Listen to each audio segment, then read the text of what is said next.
En los primeros versículos de este capítulo nos encontramos con una frase aparentemente contradictoria que el contexto nos ayuda a entenderla mejor. El verso 1 dice: estos son los pueblos que dejó Jehová para probar con ellos a todos los que en Israel no habían conocido todas las guerras de Canaán. La frase pueblos que dejó Jehová para probar es extraña de cierto modo cuando Dios mismo había ordenado la destrucción definitiva de todos los pueblos en Canaán. Según Deuteronomio 7, la orden fue: las destruirás del todo, completamente, dice el capítulo 20, verso 17. Josué les había dicho que si ellos fallaban en esa orden, esas naciones se convertirían en una trampa y azote para ellos en el costado, espinas en sus ojos. Y a pesar de todas estas órdenes y advertencias, el primer capítulo de Jueces nos decía que Israel incumplió precisamente en esto, pues no destruyeron por completo a todas las ciudades, sino que solo las sometieron y las hicieron tributarias. El capítulo de ayer nos decía que Dios mismo descendió. El ángel de Jehová bajó y reprendió a Israel por esto, por haber fallado a esta orden explícita de borrar a todas estas naciones, y que por eso ya no podría continuar acompañándolos.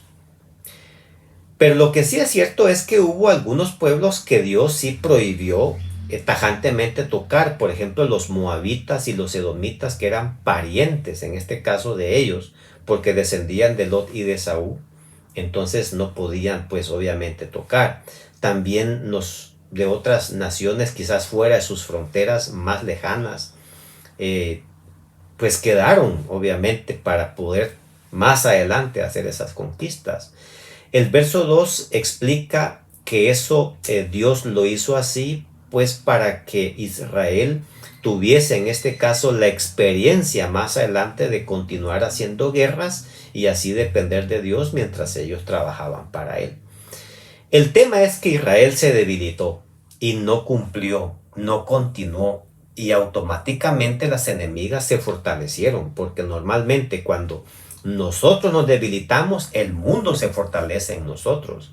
¿Y cómo se debilitó el pueblo de Dios? Tristemente, dice el verso 6, tomaron para sí esposas para sus hijos.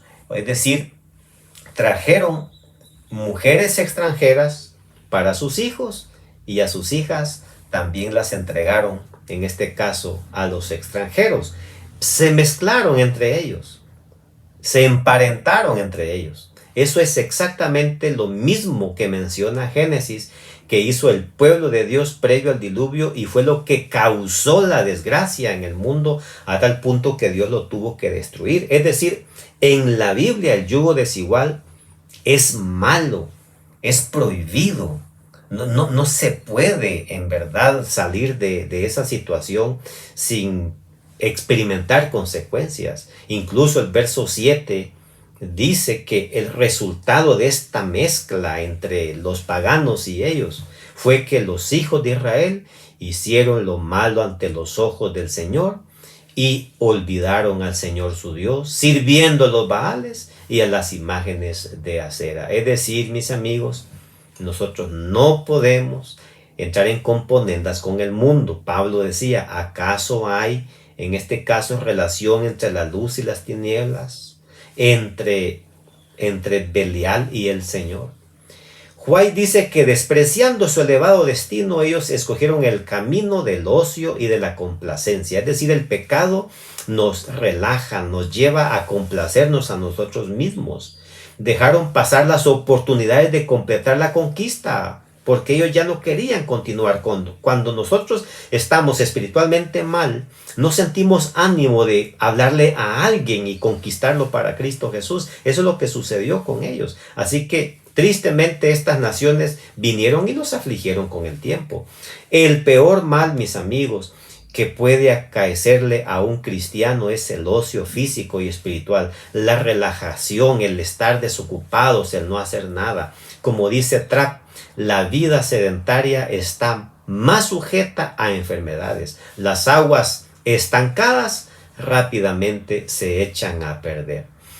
Al cosechar el dolor como fruto de su pereza espiritual, pues vemos entonces en este libro, esto es lo positivo de este libro, es que el pueblo de Dios se arrepiente y vuelve finalmente en búsqueda de auxilio. Desde los versos 11 de este capítulo en adelante, vamos a ver que esto se va a repetir constantemente. Ahí es donde aparece Otoniel de Judá, pues liderando ya una conquista y libera pues al pueblo de los enemigos. Allá más adelante en los versos 22 aparece Ahod de Benjamín, también haciendo lo mismo, librándolos de los moabitas y los amonitas. En el verso 31 tenemos a Samgar, para que también viniese en auxilio de ellos y sometiera a los filisteos. Así es Dios, mis queridos amigos. Él no nos paga como merecemos. Él está esperando que volvamos a Él. Así es Dios. Por eso el salmista decía, Dios es nuestro amparo y fortaleza, nuestro pronto auxilio cuando nos metemos en problemas. Él no nos abandona a pesar de lo que somos. Yo quiero invitarte en esta hora. ¿Cómo estás con Dios? ¿Estás distanciándote de Dios? Vuelve a Él. ¿Crees que lo que ha sucedido en el mundo te está debilitando y el mundo está entrando en ti? ¿Te vas a hundir o te estás hundiendo? Pues busca auxilio en Dios ahora, antes que el dolor sea mucho más intenso en tu vida. Que Dios te bendiga. Pasa un hermoso día.